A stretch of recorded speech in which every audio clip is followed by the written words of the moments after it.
So what is a vector? A vector is really just an object that can be described by two values, a magnitude together with a direction. So geometrically in the Cartesian plane, we can draw a picture of something that has magnitude and direction by just drawing an arrow. Right? So if I draw, say, an arrow from one point to another point, the magnitude is the length, and the direction is, well, it's the direction that this thing is pointed in. And that's usually most easily described by thinking about, well, an angle from the horizontal axis. So just like you'd measure in trig. So that angle is going to give us the direction. So this is a vector just sort of living out here in space. It's often the case that we want to talk about vectors that are pointing to a particular point in the Cartesian plane. And when we have a vector that kind of starts at the origin, these are called position vectors. So vectors situated at the origin are called position vectors. So another way to think about describing a vector, instead of saying that it's a magnitude and direction, we can also describe a vector as but by these two values, right? The place where it starts and the place that it's pointing to. So these are called the initial point and the terminal point. So a position vector is one where the initial point is at the origin. Okay, so as I said, we're often going to be using, in this class, we're going to be thinking mainly of position vectors, but I just wanted to show you an example of one place where vectors can be used all over the place in the plane to indicate, well, to describe something.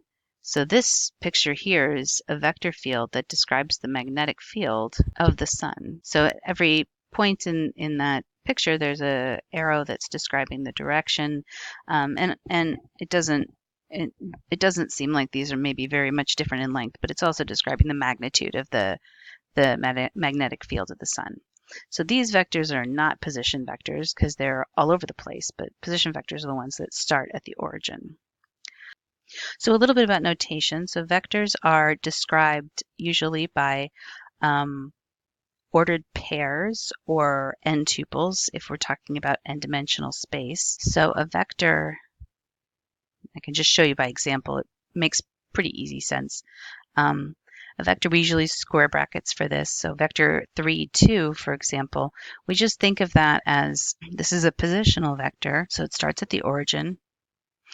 That is pointing at this point ordered pair 3, 2. So if I was going to draw a position vector v that has coordinates 3, 2, it's really just like plotting a line. So here's 3, here's 2, or plotting a point in the Cartesian plane.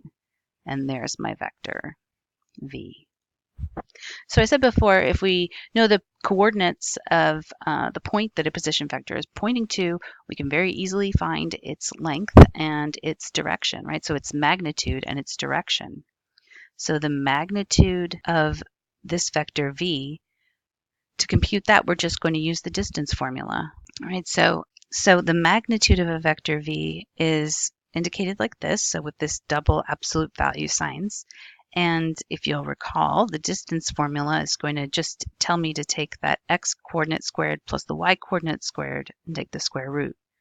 So this will be 3 squared plus 2 squared and take the square root. So this is going to be the square root of, let's see, 9 plus 4 is 13. It's the square root of 13. To find the direction that this vector is pointed in, right, that's, again, I wrote this earlier, but that angle theta that's coming from the positive x-axis is going to tell us, it's going to be completely describing the direction of our vector.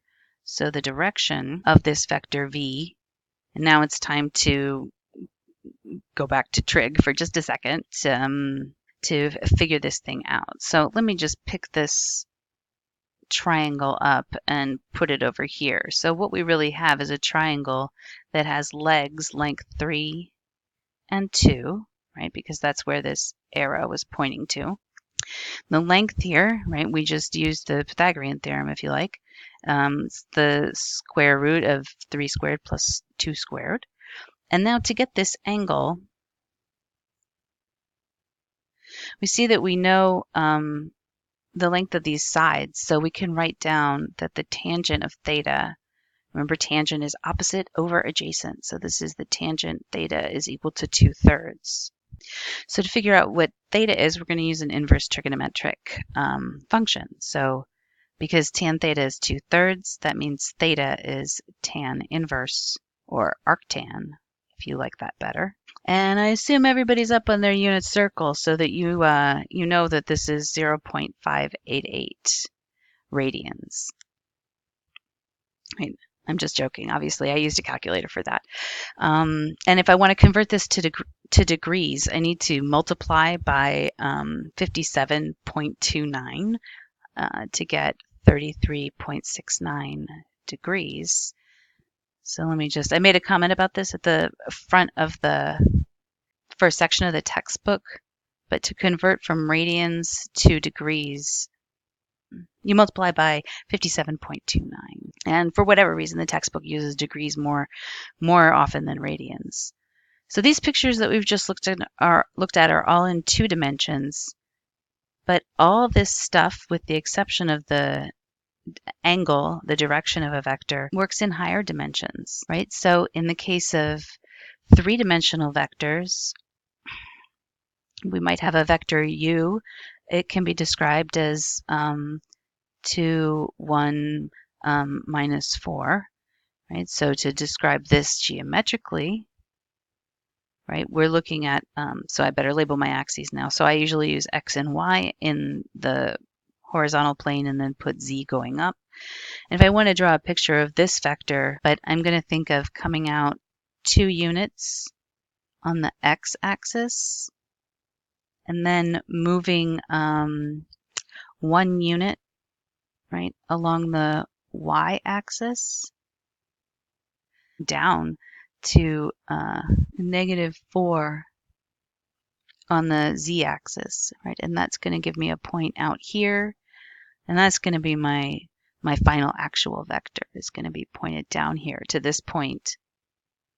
So I can only draw up to 3 dimensions, but vectors can exist in any dimensional space, in 4, 5, 6, 100-dimensional space. And then you would just need, instead of 3 components or 2 components as we used in the 2-dimensional example, you'd need n components to use n-dimensional space.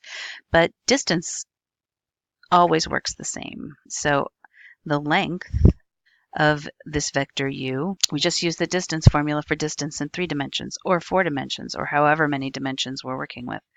So this would just be the square root of 2 squared plus 1 squared plus -4 squared. So that's, let's see, 4, 5 plus 16. So this is the square root of 21, and that's the length of this vector u. All right, so that's about the quickest summary I can think of to give you about vectors.